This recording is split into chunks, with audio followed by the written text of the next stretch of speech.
Innama yakhsyallaha min ibadihil ulama. Sesungguhnya yang takut kepada Allah Azza wa Jalla di antara hamba-hambanya hanyalah ulama.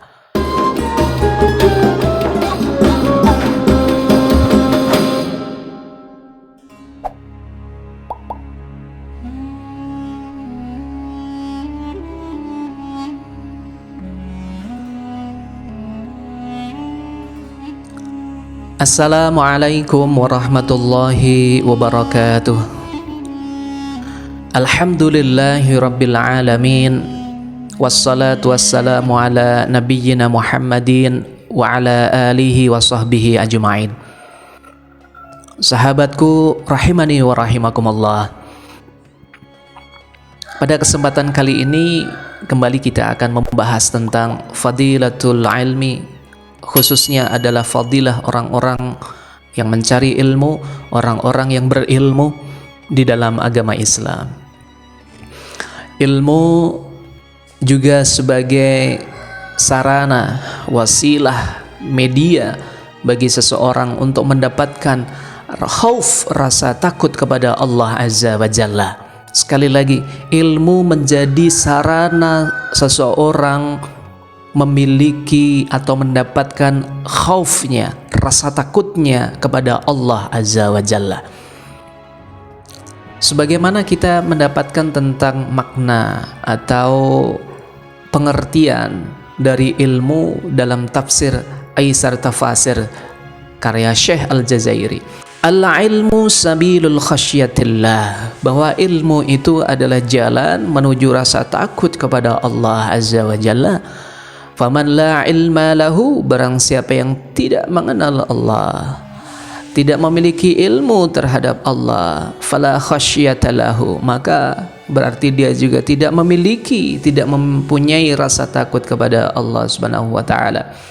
Dalam tafsir tersebut selanjutnya beliau menyebutkan sebuah ayat dalam surat ke-35, surat Fatir ayat yang ke-28.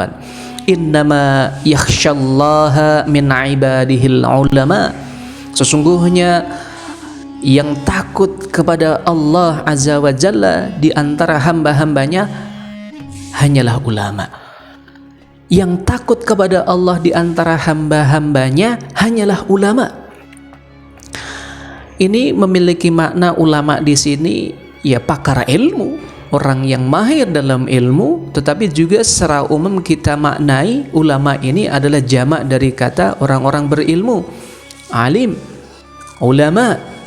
Maka orang berilmu ini masuk dalam kategori harusnya memiliki rasa takut kepada Allah Subhanahu wa taala. Oleh karena itu, saudaraku yang dirahmati oleh Allah Subhanahu wa taala, dari ayat ini saja keutamaan orang-orang berilmu itu adalah dia akan semakin dekat kepada Allah karena memiliki rasa takut kepada Allah Subhanahu wa taala. Di antara penjelas dari ayat di atas, misalnya kita dari tafsirnya Dr. Wahbah Az-Zuhaili, bahwa makna dari innama yakhshallah min ibadihil ulama itu ulama yang tahu bahwasanya makhluk-makhluk Allah tidak diciptakan dengan tujuan sia-sia. Iya kan? Semua makhluk, bukan hanya manusia, semua makhluk ciptaan Allah itu tidak ada yang diciptakan hanya dengan tujuan sia-sia. Pasti ada tujuan yang pasti memiliki keutamaan dunia dan juga akhirat. Karena mereka semua memiliki tanggung jawab atas apa yang mereka perbuat. Lah kita sebagai manusia berarti harus mampu memaknai bahwa Allah menciptakan kita ini bukan untuk tujuan sia-sia. Bagaimana agar tidak dalam kategori menjadi makhluk yang memiliki kesia-siaan dunia dan akhirat? Ya tentu harus mampu kita pertanggungjawabkan perbuatan kita. Karenanya perbuatan kita harus baik agar pertanggungjawaban kita juga baik, mendapatkan nilai yang mumtaz dunia dan juga di hadapan Allah Subhanahu wa taala. Dalam tafsir As-Sa'di juga disebutkan innama yakhshallah min ibadihil ulama, ini menunjukkan keutamaan ilmu. Karena ilmu menambah seseorang takut kepada Allah. Karena ilmu menambah takut kepada Allah. Dan orang-orang yang takut kepada Allah adalah orang-orang yang mendapatkan keistimewaan dari Allah Subhanahu wa taala. Apa keistimewaannya? Balasan kemuliaan dari Allah. Sebagaimana dalam tafsir tersebut disebutkan dalam Quran surat Al-Bayyinah, jazaohum 'inda rabbihim jannatu 'adnin tajri min tahtihal anhar khalidina fiha abada radhiyallahu anhum wa radu an dzalika liman khasyiya rabbah. Balasan keistimewaan bagi orang-orang yang takut kepada Allah, yang berawal dari memiliki ilmu, mengetahui Allah Maha Pencipta dan seterusnya, adalah surga Aden. Masya Allah, tabarakallah, yang mengalir di bawahnya itu sungai-sungai, mereka kekal di dalamnya. Masya Allah, Allahu Akbar. Allah ridho terhadap mereka, radhiyallahu anhum wa radu'an, dan mereka pun juga ridho kepada Allah Subhanahu wa taala. Dzalika liman khasyiya rabbah. Yang demikian itu adalah balasan bagi orang-orang yang takut kepada Tuhannya, kepada Allah Subhanahu wa taala. Karenanya kita tahu Rasulullah SAW juga memaknai takut berdasarkan ilmu. Artinya takut kepada Allah karena memiliki ilmu adalah sebuah keniscayaan. Man izdada ilman walam yazdad huda lam yazdad minallahi ilal bu'da. Barang siapa man izdada ilman, orang yang tambah ilmu, walam yazdad huda, tapi tidak bertambah petunjuk bisa sampai khauf, takut kepada Allah, walam yazdad minallahi ilal bu'da, dia tidak akan dekat kepada Allah tapi justru akan jauh dari Allah azza wa jalla. Nauzubillah.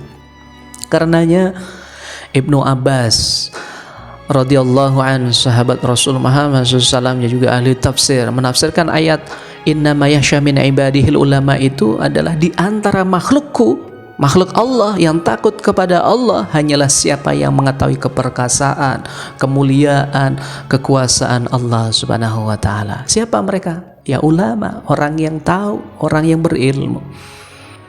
Ibnu Mas'ud lagi misalnya memaknai innama yakhshallah min ibadihil ulama, bahwa ilmu bukanlah banyaknya hadis yang dikuasai, tetapi ilmu itu adalah banyaknya khauf kepada Allah azza wa jalla. Sedikit ilmu tetapi besar khauf kepada Allah, itu lebih baik, dan akan lebih baik banyak ilmu semakin banyak takut kepada Allah. Jangan sampai ini terjadi seperti yang saya sitirkan di atas, tambah ilmu tapi tidak tambah petunjuk kepada Allah. Sama aja, dia tidak dekat dengan Allah tapi semakin jauh dari Allah Subhanahu wa taala. Saudaraku yang dirahmati oleh Allah Subhanahu wa taala, takut kepada Allah menurut Hasan Al-Basri dari ayat di atas, meskipun Allah itu tidak bisa kita lihat dengan mata kita, tetapi makna takut itu juga disertai menyukai apa yang Allah sukai. Kalau Allah suka perbuatan baik, perkataan baik, bergaul dengan orang-orang yang baik, belajar hal-hal yang baik, dan seterusnya, maka kita pun melakukan hal-hal tersebut karena itu semuanya dicintai oleh Allah. Wallahu yuhibbul muhsinin. Allah mencintai orang-orang yang berbuat muhsin, berbuat baik. Dan juga takut kepada Allah juga bermakna menurut Hasan Al-Basri menahan diri dari apa yang Allah murkai. Apa yang Allah murkai?